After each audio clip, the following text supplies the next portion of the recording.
All right, we're back with the LinnFit Coaching Podcast today. We're talking a little bit about family today. This is a topic we're getting more into the personal life, the lifestyle related stuff. We've hit a number of nutrition topics recently. We've hit on training topics, and that's like the more sciencey stuff that really can get into the nitty and gritty of your personal journey of health and fitness. But a lot of times people don't take into account the social support aspect of it and how that can make or break your fitness journey. And so today we want to dive into family, like how to get your family behind your goals. And this is a huge thing. This is something that actually comes up in our nutrition and lifestyle coaching all the time.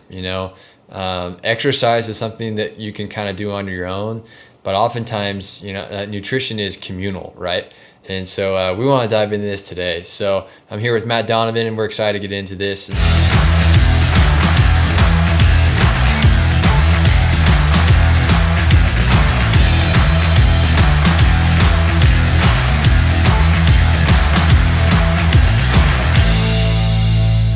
Family. It's good to kind of put it into context, like the frame of it, of where are we coming from, what are the difficulties, and what could be the benefits of having your family behind you. But is it just limited to family, or can it be anyone? Yeah, I think it can be anyone. I think when you think about the family, I think the main reason we think about that first is that's who you live with a lot of times. Mm-hmm. So maybe for different people, it's friends or roommates or whoever's around you. Whoever's going to help influence your lifestyle, nutrition, fitness, all those choices. Those people, that group of people. Yeah, like whoever's in your inner circle, whoever you live with, whoever you're with most often, they're the ones that influence your fitness lifestyle decisions the most. And so, okay, what kind of difficulties come up there? What comes to mind with you, Matt? Yeah, I think one thing that sticks out is, maybe you want to change, you're trying to eat healthier, you're trying to exercise more, but your family either doesn't want to change or doesn't really need to, doesn't see a desire of why they should do that. And that can really just lead to some conflict, potentially, of I'm trying to better myself, I'm trying to strive to, eat better, to exercise more, but I'm not really getting this support from my family member. I'm not, I just feel like I'm kind of left out to dry, on my own. I think that is one of the big difficulties of that dynamic with family. Yeah, for sure. This has happened with clients a lot in the past, where it's like you call it the spouse sabotage. My spouse is sabotaging my fitness levels. It's like it's happened numerous. It could be guy or girl. It happens both sides. Maybe you have the spouse who is naturally thin, who doesn't care about what they eat because they don't really gain a pound, but the other spouse is struggling, and whatever the fit looking spouse is eating ends up being eaten by both, right? If it's in your house, someone's going to eat it, and right. So if it's tempting for one, it's going to be tempting for the other too. So or you have one person who's really wants to be into exercise and take care of themselves physically and everything, and the other is just I'm good. I'd rather not. Mm-hmm. Who wants to just kind of chill, be on the couch, whatnot. When you have differing values, that becomes really tough. Yeah, I think you talked about the spouse sabotage. I think when you're really trying to make a lot of changes, one of the first things that a lot of people want to do is bring in all the healthy food into their house, and then try to limit the unhealthy food that may be part of the problem, part of the reason you're trying to make a change. Mm-hmm. If you have your spouse or a roommate that's always bringing that exact food in, it can be difficult to actually get started and keep your momentum going to make progress. Yeah. Or maybe it's just the attitude of people in your inner circle or your household. The peer pressure can be really tough. Say your group of friends that you go out with on a regular basis or on weekends or something. Say you're trying to cut back on some of the high calorie stuff, the nachos or the heavy appetizers or the drinks or something like that, and but your friends are just pressuring you oh, come on, just one, and one turns into more and more, and then it's like you've lost control. Or the attitude around you is generally negative. Like it can come off as like direct negative comments or like the sarcastic jokes like, oh, you're still on a diet, huh? Or, wow, your program's really intense. Like, wow, you're pretty gung-ho. Like, whoa, you're too serious, bro, or something like that. The attitude can be something that's like these little jabs that hit you one at a time. And eventually it can really just kind of discourage you enough that you get to give up on it altogether. Right. And I mean, to go along with that, when you're trying to prioritize things in your life, you can feel like you're almost abandoning your friends or family in certain ways. Mm-hmm. And so you combine like feeling like you're abandoning them combined with like all the little jabs that they may like not intentionally throw your way, but will come sometimes.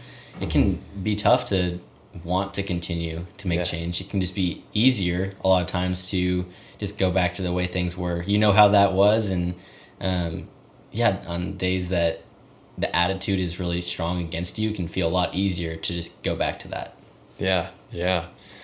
So like, I mean, that shows a little bit of the picture of like how if you don't have that social support around you, that family or inner circle or friend group around you that's supporting you in some way, that makes it really tough because it makes the psychological motivation that much harder. You have more barriers. And so like you might have the best workout plan or the best personal trainer, you might have the best gym you're going to, you might have everything figured out what you need to do nutritionally, but if you don't have the people around you, the community around you to support you, to hold you accountable in some way or do it with you, then it makes it way harder. But what about like on the flip side, like why should they be behind you? What could be the benefits? How could it help you? Yeah, I think like you mentioned, accountability. So just having somebody that's there not to like criticize your every move or everything you eat, because that's definitely not going to be helpful. So don't be that person. Like nobody wants to see that. But just being able to like celebrate the victories with someone, being able to just like understand where they're coming from, maybe the difficulties of like the changes they're trying to make, because change is difficult, whether it's in nutrition or exercise or just any part of life. It's difficult and challenging. So just having somebody there that can listen, that can help keep you accountable, make sure that you're still just taking small steps, can be super helpful. I know you've coached a lot of people that, like you mentioned, that have had some of these things come up. So what are some of those things some of those reasons people should want a support system behind them? Man, it just makes the changes easier. It makes them happen that much faster. So something that I'll do sometimes with clients is a kitchen makeover. And so you literally will like walk into the kitchen and you'll identify like green, yellow, and red light foods. And so a green light food would be like, this is something I want to have around at all times. I'm pretty sure that this is going to help me move towards my goals of who I want to be physically, emotionally, mentally. Like this is what is great to have around. It's going to be good for my health. Yellow light would be something that's like, this is okay to have sometimes, but it shouldn't be like a staple, I shouldn't have a lot of it. And then red light is like, well, this needs to be out of reach or not in my kitchen at all, because it's a temptation food. It doesn't help me move towards my goals at all. It's not good for my health in some way. And so if every family member is on board with that, then it's easy. Yeah, let's just clear it out. Let's give it away. Let's throw it away, whatever needs to be done with it. And then the change is made. You're not going out and buying any new things, and then whenever you go to the grocery store, everyone's on board. Yeah, this is what we're having. We're choosing to have better options in our home and everything. So that's like nutritionally what happens there. But then it becomes a family coaching process. It's like I'm not just coaching an individual anymore. It's like whatever I'm passing on to maybe the person who's working with us is sharing it with their family members. And you start creating this culture of health in your family. Like everybody starts moving more.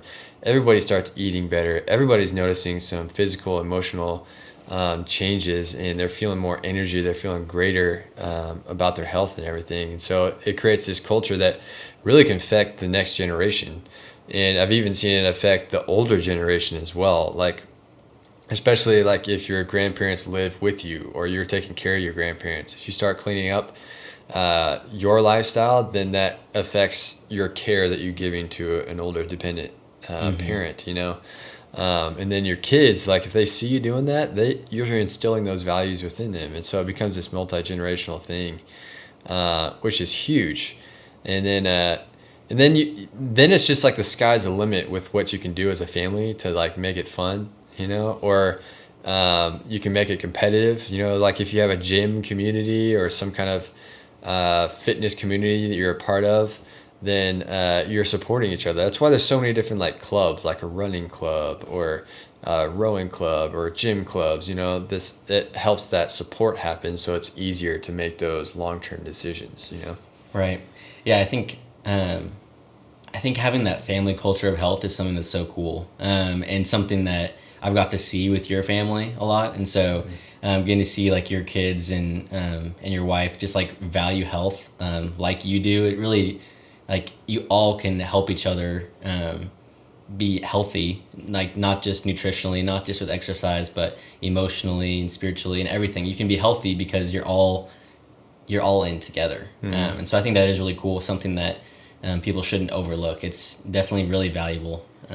Yeah, thanks. Yeah, we really try to do it with our kids. You know, our kids eat what we eat, so Right. whenever we're valuing it, our kids are just right along with it.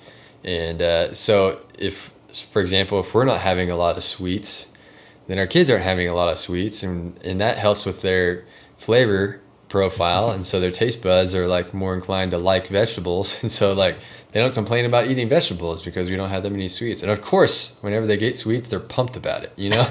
Any kid is, but you know, like we try to make those more of a treat rather than a regular thing. And we really try to live this active lifestyle, and like we even have like a little bit of equipment at home, or we take our kids to the gym with us. They see us work out. And so I literally caught my son the other day, like trying to do an ab roller, and it was hilarious. You know, of course he's 3, he can't do it, you know, but he was trying.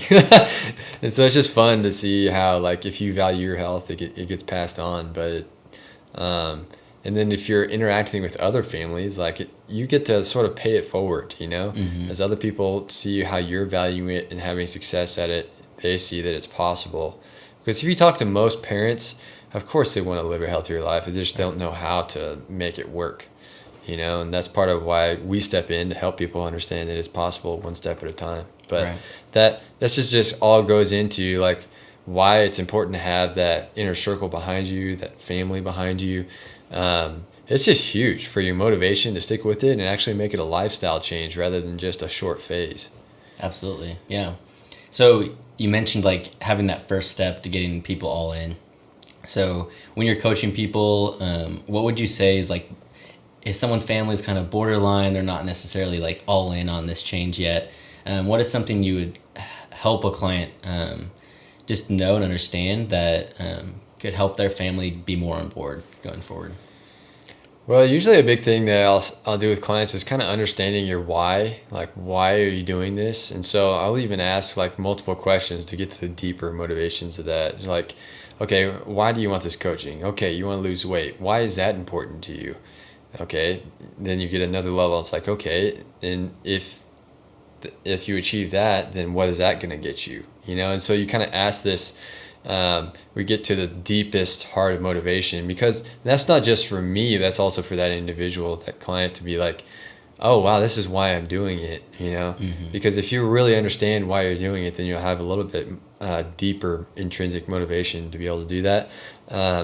But really inviting everyone that we work with to include whoever is in their inner circle of their family with what they're learning. So it's like, it's not like I'm trying to get, you know, maybe there's a family of 4. It's not like I'm trying to get 4 clients, you know. There's plenty of clients that can always come along. There's plenty of people around the world who could use some coaching. So it's like, I love if you share this with your family, share all of these principles, share the whole thing, you know, because that benefits the client, but also it includes the whole family, and they can kind of come alongside you over time as you're developing your motivation, your conviction to apply your habits, the things that you want to do. If you're telling it out loud to other people around you, then it gives them more opportunities to support you, to see the process that's going on. Where if you keep that all inside and this is just a private process, then it's a lot harder. And so I really encourage people to like just share it, and not expect everyone around them to completely buy in right away. And it's just like a one step at a time, like share little nuggets, and like some families are more supportive than others. And so but it starts with that why. Understanding your why and communicating that to others really gives them an opportunity to be like, oh, this isn't just a phase. Like, you really want significant change. Like, I want to support you in that. Right. I think a lot of people, somewhere in their why, whether it's, that first level or further down the line, it'd be because they want to be healthier for their family. They either want to be more active with their kids, or they want to be there for the long run, something like that. And so, your family member is going to have compassion for that, because they're part of that. They're part of the why, probably. And so, that can be a big help to get somebody on board. Yeah, for sure. Man, I even think about how it impacted me. For example, my father, he was very physically active. And as a young kid, I got to see him do that, and I saw it as part of his routine. And it became this thing. It's like, I wanted to do anything with Dad, And then when I got the chance to finally go with him, I was like, yeah, I'm going with Dad to the gym. It's like, I finally made it. And so it's like this, it kind of makes physical activity this norm, and valuing what we have in the home for food becomes a norm, as everyone is participating in the food preparation process. That's another little thing. It's like, you don't just prepare your own food, like you invite everybody to prepare it together. This is a team effort, for spouses, where one spouse is doing most of the food preparation, ask for help.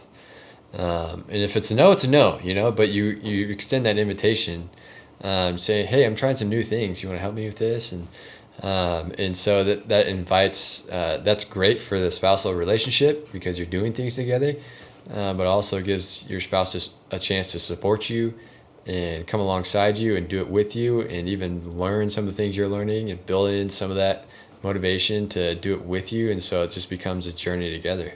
Right. Absolutely. Yeah. I think also one of the things that can be super helpful to get someone involved is just helping them to understand, like you said, just gradually giving nuggets. Like, it's not like this complete overhaul overnight. And like, your body's not going to change that way, and neither are your habits, right? And so just explaining that to them, that, hey, not everything in our life is going to change like this week because I started getting coaching, but just like slowly, like, okay, I'm going to try to eat more vegetables or more protein or whatever it is. And so they can be a lot more on board with, okay, maybe we're going to eat more vegetables, than everything changing really quickly. Can be a lot easier just to accept something like that. Yeah, for sure. And depending on what the challenge is, just maybe you have to get creative to do things to help get them on board. Like, for example, if I'm like this crazy fit person, I love to do tons of exercise, but my spouse doesn't like to do anything. It's like, find something they do enjoy. Maybe like, I've had several clients where they love the gym stuff, but their spouse or friend or their roommate just does not want to set foot in a gym.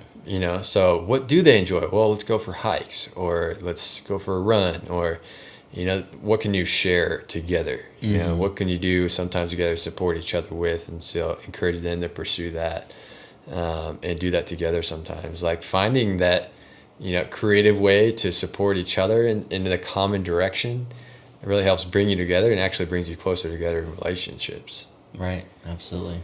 So this is cool. I mean, it's kind of, it's a big topic that goes untalked about, how you need that social support system. We know, whether it's in your family, your inner circle, even within your sport team, if you're even talking professional sports, if the other athletes around you don't care, then it makes it harder, and so whatever your support system around you is, like, finding a way to express your why and so you can get them behind you and do things together, getting creative with that, and just being, involving people in the process instead of just dropping a bomb on them. Involving them in the process gets more and more opportunity to build that circle of people around you who can really support you. So good stuff. Man, more family talk. So we want to talk about more topics like this. We want to talk about stuff that really meets you where you're at, and we want to do stuff that's relevant to everyone who's listening. And so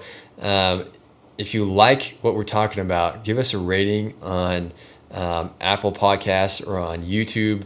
Like, subscribe, and give us some feedback. We want to hear your comments. We want to hear what you want to hear about, topics you want us to talk about, even feedback on, like, Caleb, quit being so scientific, something like that. We want to hear your feedback so we can improve this and make this something that's really going to add value to you. So thanks for tuning in today. We'll catch you guys on the next one.